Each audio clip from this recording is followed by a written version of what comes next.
welcome back everyone to On the Wild Side. I'm here with Dr. Misty Garcia, the zoo's veterinarian. Misty, thanks for joining us again. Thanks for having me. Okay, now Misty has had to play dentist to several of our zoo animals in the past couple of weeks. Misty, what's been going on? Well, we have Whaler. He's our 17-year-old jaguar, and he fractured his lower canine tooth while he was playing with one of his toys. So that exposed his root canal, so he ended up having to have a root canal. We were lucky enough to be near Dallas, and we had some specialists who specialize in veterinary dentistry. They traveled down here to help us take care of his teeth. And so we sedated him, transported him to our clinic.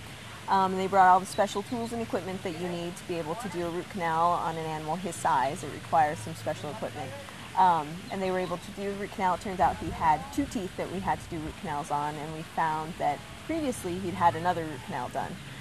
So he had a lot of work done in his mouth, but he woke up really nice and happy, and so now he's back to full function with his mouth. He's feeling a lot better. Yes, it That's can be great. painful to have a fractured tooth, so Oh, we're I'm happy sure. that that's fixed. Well, and thankfully there was a specialist close enough in Dallas. Now, tell our viewers, just like human doctors, veterinarians can also specialize in different things like dentistry.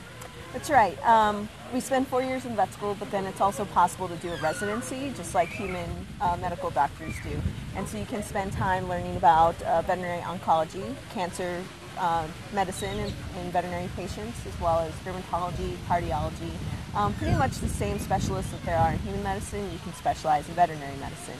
After you spend time doing a residency for 3 years, then you can take a test, and then you're a specialist in that field. Okay, well that's very interesting. Now, whenever you don't have to call in a specialist, you sort of have to be the resident dentist also, and I know that you've been working on some of our colobus monkeys lately.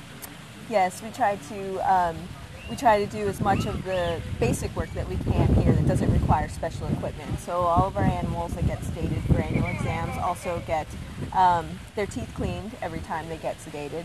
And we've had a few monkeys who needed teeth that had to be extracted, just like humans do. Sometimes their teeth get really bad and they just have to go. And so we've done a lot of that. One of our colobus monkeys, Carla, has had a lot of dental work recently, and so she's a much happier monkey now that she doesn't have painful teeth.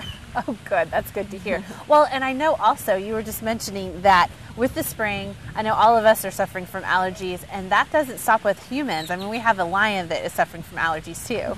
Yes, our female lion, Saba, if you pass by, sometimes you can see her ears or her nose are a bit itchy. We've been trying to keep that under control with medication, just like people do when it comes time to allergies. And so we hope to try to keep her as comfortable as possible. We did a lot of allergy testing the way that you do in people. So between the different medications that she's on, her itching has stopped, but sometimes you might see her in there scratching a bit, and so we just try to tweak her medicine and keep her comfortable. Oh, well, we're so thankful to have you here at the zoo, keeping all of our animals happy and healthy.